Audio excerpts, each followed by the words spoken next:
Hello guys, welcome to our YouTube channel Rahul BPC या best English professional class. And आज मैं जो class में जो बताने वाला हूँ वो अनौपचारिक वर्ड यानी कि अनौपचारिक अंग्रेजी के बारे में बताने वाला हूँ कि अनौपचारिक अंग्रेजी जो हो वो क्या होता है। तो आज हम इस वीडियो में समझेंगे कि इसका यूज कैसे किया जाता है। तो चलते हैं क्लास की ओर। उससे पहले कि अगर आप हमारे चैनल पे फर्स्ट बार विजिट कर रहे हो या हमारे चैनल को हमारे वीडियो को फर्स्ट बार देख रहे हो तो हमारे चैनल पे जाके कर दीजिएगा सब्सक्राइब और साथ में आपको बेल आइकन भी दिखेगा, उसको भी टच कर दीजिएगा ताकि आने वाले इसी तरह का वीडियो मिलते रहे। तो चलते हैं क्लास को स्टार्ट करते हैं।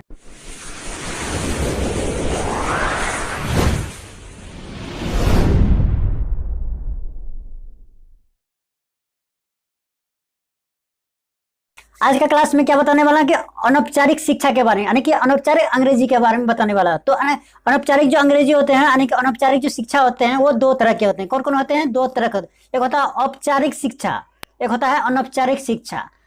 तो दो तरह का होते हैं। और औपचारिक शिक्षा में क्या होता है कि इसमें पूर्व निर्धारित उद्देश्य होता है। क्या होता है? पूर्व निर्धारित उद्देश्य होता है। और अनौपचारिक जो शिक्षा होता है इसमें कोई पूर्व उद्देश्य निर्धारित नहीं होता है। राइट, यहाँ तक समझिए, कोई दिक्कत नहीं। अब इसमें औपचारिक शिक्षा में सुनिश्चित प्रक्रिया होती है। क्या होती है? सुनिश्चित प्रक्रिया होती है। और अनौपचारिक शिक्षा में क्या होते हैं? कोई प्रक्रिया नहीं होती, केवल अनुभव होता है। क्या होता है? अनुभव होता है। अब यहाँ पे मैं अपनी भाषा में समझाता हूँ या आपके भाषा में समझा देता हूँ कि फॉर एग्जाम्पल आप स्कूल जा रहे हो या कॉलेज जा रहे हो तो क्या हो? आप पढ़ रहे हो। क्या है वो? औपचारिक शिक्षा होता है। वो क्या है? एक औपचारिक शिक्षा होता है। आप घर में हो, बैठे हो, घर में पढ़ रहे हो, अनुभव से पढ़ रहे हो। क्या होता है? वो अनुभव से पढ़ रहे हो। क्या होता है? अनौपचारिक शिक्षा होता है। यहाँ तक समझ में आया? कोई दिक्कत नहीं कि औपचारिक और अनौपचारिक में क्या अंतर है। उसी तरह अनौपचारिक जो शिक्षा होते हैं और औपचारिक जो शिक्षा होते हैं वो वहां तक सीमित रहता है जहां तक आप लोग पढ़ते हैं, उसके बाद नहीं। और अनौपचारिक शिक्षा वो होता है जो कि आप लोग अनुभव से बोलते हो। कहीं ना कहीं मतलब कहने का मतलब यही है कि अनुभव से जो बोलते हो कहीं ना कहीं ये जीवन भर चलने वाला है, क्योंकि ये जीवन भर साथ देगा। कौन साथ देगा? अनौपचारिक शिक्षा साथ देगा, क्योंकि ये अनुभव से बोल रहे हो। जो भी कुछ बोल रहे हो, जो भी कुछ कर रहे हो अनुभव से कर रहे हो। क्या कर रहे हो? वो अनौपचारिक शिक्षा में आता है। यानी कि अनौपचारिक शिक्षा किस में आता है? अनौपचारिक शिक्षा में आता है। तो यहाँ तक समझ में कोई दिक्कत नहीं। अब यहाँ पे उसी तरह यहाँ पे इस क्लास को लेकर आया हूँ अनौपचारिक अंग्रेजी के बारे में। कहीं न कहीं ये जो क्लास है वो काफी इंटरेस्टिंग होने वाला है, क्योंकि ये जो क्लास है वो जीवन भर आपको साथ देगा। क्यों देगा? क्योंकि आप लोग जो बोलचाल में जो इंग्लिश जो वर्ड यूज करते हो कहीं ना कहीं ये जिंदगी भर यूज करते हो। जब तक बोलोगे तब तक, जब तक जीवित रहोगे तब तक इसको बोलोगे। तो कहीं ना कहीं देखिए ये जो वर्ड है वो अनौपचारिक मतलब कि जो शिक्षा में आते हैं यानी कि अनौपचारिक अंग्रेजी में आते हैं। क्या आता है? अनौपचारिक अंग्रेजी में। तो आज हम इस वीडियो में सीखने वाले हैं कि अनौपचारिक अंग्रेजी के बारे में, इसका यूज हम कैसे करेंगे। तो आज सीखने वाले हैं, क्योंकि ये क्लास बहुत ही इंटरेस्टिंग है। पहले मैंने बताया कि ये जो क्लास है जीवन भर आपको, जब तक आप जिंदा रहेंगे तब तक आप इस चीज़ को यूज कर सकते हो। अनुभव से बोल सकते हो। अंग्रेजी बोलना मतलब अनुभव से बोलना, वो क्या है? वो अनौपचारिक शिक्षा में आता है। राइट, यहाँ तक समझ गया? आपको पता चल गया कि अनौपचारिक शिक्षा औपचारिक शिक्षा में आपको अंतर पता चल गया।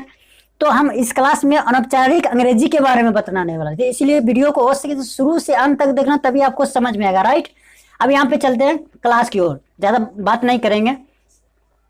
अब यहाँ पे चलते हैं क्लास की ओर। क्लास में मैंने यहाँ पे कुछ एग्जाम्पल लिया है आपको समझाने के लिए। यहाँ पे देखिए, यहाँ पे मैंने एक एग्जाम्पल लिया समझाने के लिए, जैसे कि यहाँ पे है। अब यहाँ पे क्या है? want to, want a, want an, इस तरह का जो वर्ड आपको दिखाई देता है स्क्रीन पे। तो कहीं ना कहीं इसका जो आप शॉर्ट की बोलिए या इसका अनौपचारिक वर्ड बोलिए, कहीं ना कहीं इसका जो अनौपचारिक वर्ड होता है वो वाना होता है। want to का हम क्या बोलते हैं? वाना। अब इसको हम लिखते कैसे हैं? राइट, यहाँ पे हम लिख के भी दिखा देते हैं आप लोग को। वाना किस तरह लिखते हैं? वा दे देंगे, उसके बाद चंद्र बिंदु, ये चंद्र बिंदु है। सही से लिखते हैं, थोड़ा वहां माउस से लिख रहे हैं थोड़ा, इसलिए प्रॉब्लम आ रहा है। वाना इस तरह का। हम वांट टू को क्या बोलेंगे? वाना बोलेंगे। अनौपचारिक वर्ड में क्या बोलेंगे? वाना बोलेंगे। वांट टू, वांट एन और वांट ए, इसको हम क्या बोलेंगे? वाना बोलेंगे। अब इसका यूज हम कैसे करेंगे? वाना को यूज हम कैसे करेंगे? फॉर एग्जाम्पल यहाँ पे मैंने दो वर्ड लिया है, मतलब दो सेंटेंस लिया है यहाँ पे। वी वाना लिव नाउ, क्या लिखा है मैंने? वी वाना लिव नाउ, इस तरह का। अब इसका मतलब क्या होता है? यहाँ पे हम अब निकलना चाहते हैं, इस तरह का इसमें मतलब कि उच्चारण निकल के आता है। हम अब निकलना चाहते हैं, इस तरह का। वी वाना लिव नाउ। अगर वही आप पहले वन टू का यूज करते तो वहां पे क्या लिखते हैं? We we want to leave no, इस तरह का लिखते। तो कहीं ना कहीं ये शॉर्ट किट है और मतलब सीधा है, तो बोलने में भी आसान होता है कि सीधा बोलेंगे ऐसे कि वी वाना लीव नो, इस तरह का कि हम अब निकलना चाहते हैं। दूसरा वर्ड क्या है, आई वाना आइसक्रीम मॉम, मतलब माँ मुझे आइसक्रीम चाहिए, इस तरह का। मतलब वाना जो होता है वो वान टू का ही बेसिक है, मतलब पार्ट है, वो अपोजिट है, कहिए कि अपोजिट है या अनौपचारिक मतलब वर्ड है। तो इस चीज को आप लोग मतलब गौर कीजिए, समझिए कि इसका जो यूज वान टू का हम वाना भी बोल सकते हैं, वांट ए को वाना भी बोल सकते हैं, वांट एन को भी वाना बोल सकते हैं। इसका हम यूज करते हैं, बोलचाल में यूज करते हैं, क्योंकि जितने भी प्रोफेशनल खिलाड़ी है, जितने भी प्रोफेशनल इंग्लिश स्पीकर है, कहीं ना कहीं ये अनौपचारिक वर्ड को यूज करते हैं, तभी उसका जो इंग्लिश सुनने में प्रोफेशनल लगता है। कहीं ना कहीं आप देखिएगा, ध्यान से सुनिएगा उसको। तो कहीं ना कहीं इस वर्ड को सीखिए, आप जानिए कि इसका यूज कैसे किया जाता है, तभी आप मतलब इंग्लिश में मतलब मिक्स करके आप बोल सकते हो। राइट, यहाँ तक समझ में कोई दिक्कत नहीं। अब यहाँ तक पता चल गया कि वांट टू को, वांट एन को, वांट ए को क्या बोलते हैं, वाना बोलते हैं, वाना। राइट, यहाँ तक समझ में आ गया, कोई दिक्कत नहीं। अब चलते हैं नेक्स्ट वर्ड पे। अब यहाँ पे कम ऑन को हम क्या बोलेंगे, अनौपचारिक वर्ड में कम ऑन को क्या बोलेंगे। यहाँ पे कम ऑन को हम क्या बोलेंगे, यहाँ पे कम और ऑन लिखा है, तो हम इसको कम ऑन बोलेंगे ऐसे।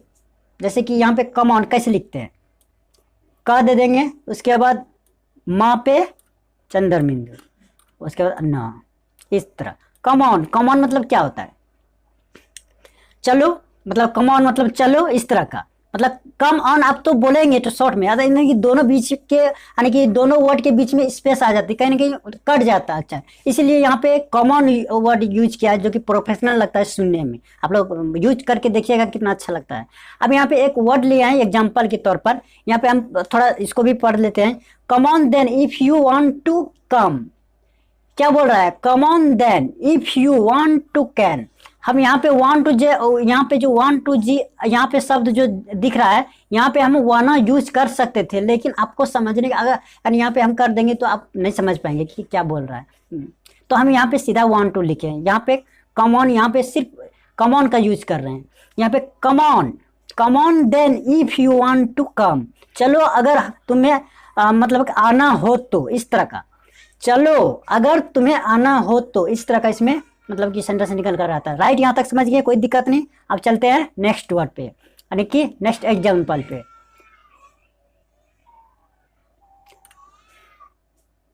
अब चलते हैं नेक्स्ट एग्जाम्पल। यहाँ पे मैंने क्या लिखा है दूसरा कि डू यू को हम क्या बोलेंगे शॉर्ट में, यानी कि अनौपचारिक वर्ड में हम क्या बोलेंगे, कहीं ना कहीं इसको हम ड्यू बोलेंगे। क्या बोलेंगे, ड्यू।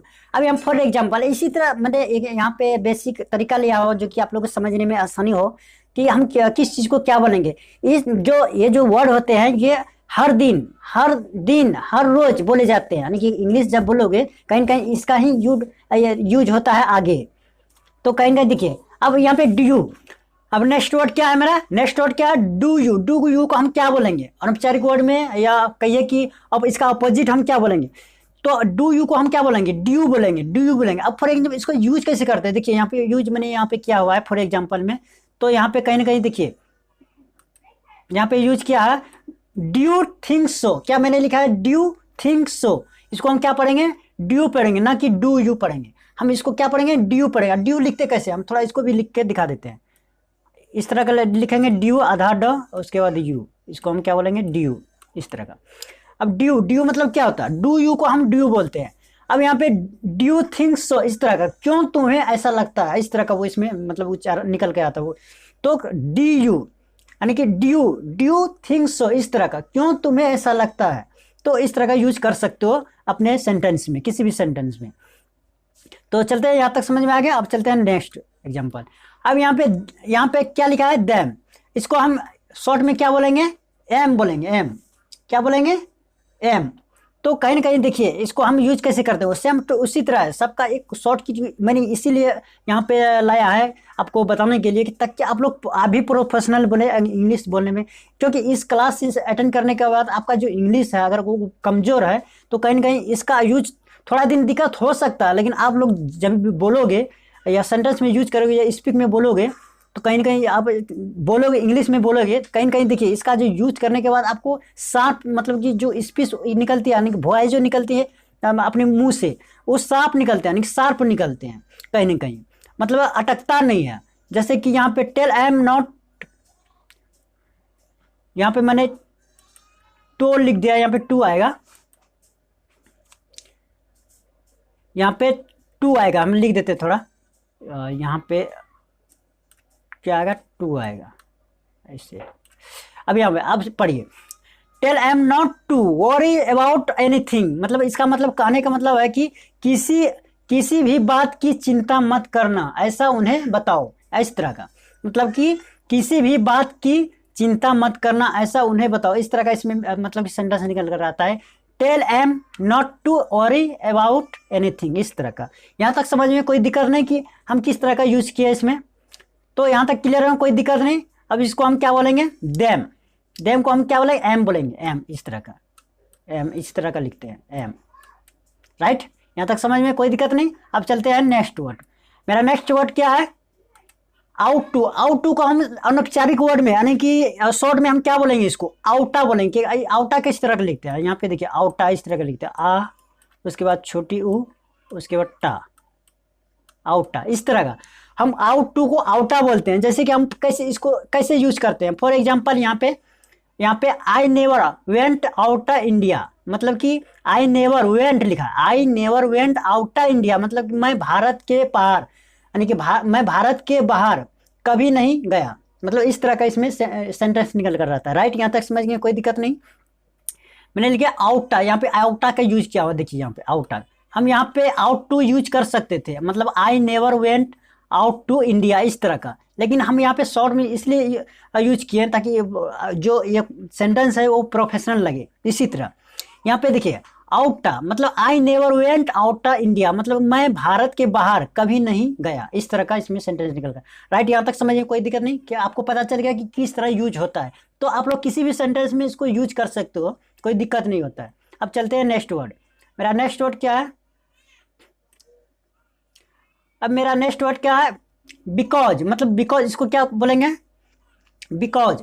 अब इसका मतलब क्या होता है, कारण, क्योंकि, चूंकि, इसीलिए, इस तरह का इसमें मीनिंग निकल कर आता है, बिकॉज मतलब। अब इसको हम शॉर्ट में या कहिए अनौपचारिक वर्ड में हम क्या बोलेंगे, फॉर एग्जाम्पल इसको हम क्या बोलेंगे, कॉज बोलेंगे। कॉज लिखते कैसे हैं, अब यहाँ पे क, उसके बाद चंद्रमिंदुर, ये चंद्रमिंदुर है, उसके बाद फिर जा, ये कॉज, इस तरह का, इसको हम क्या बोलते हैं, कॉज बोलते हैं। फॉर एग्जाम्पल कैसे इसको यूज करते हैं, कॉज आई लव यू, क्या बोले हैं, कॉज आई लव यू, क्योंकि मैं तुमसे प्यार करता हूँ, इस तरह का वर्ड इसमें निकल कर आता है, राइट। यहाँ तक किस तरह का आपको पता चल गया कि किस तरह आपको यूज करना है। अब कॉज, कॉज मतलब हो सकता है कारण भी हो सकता है, क्योंकि, चूंकि, इसलिए यहाँ पे मैंने क्योंकि लिया है, इसलिए यहाँ पे कॉज लगा है। अगर आप यहाँ पे कारण भी लेते तो यहाँ पे आपको कॉज लगाना पड़ेगा या बिकॉज लगाना पड़ेगा, राइट। यहाँ तक समझ में आ गया, कोई दिक्कत नहीं।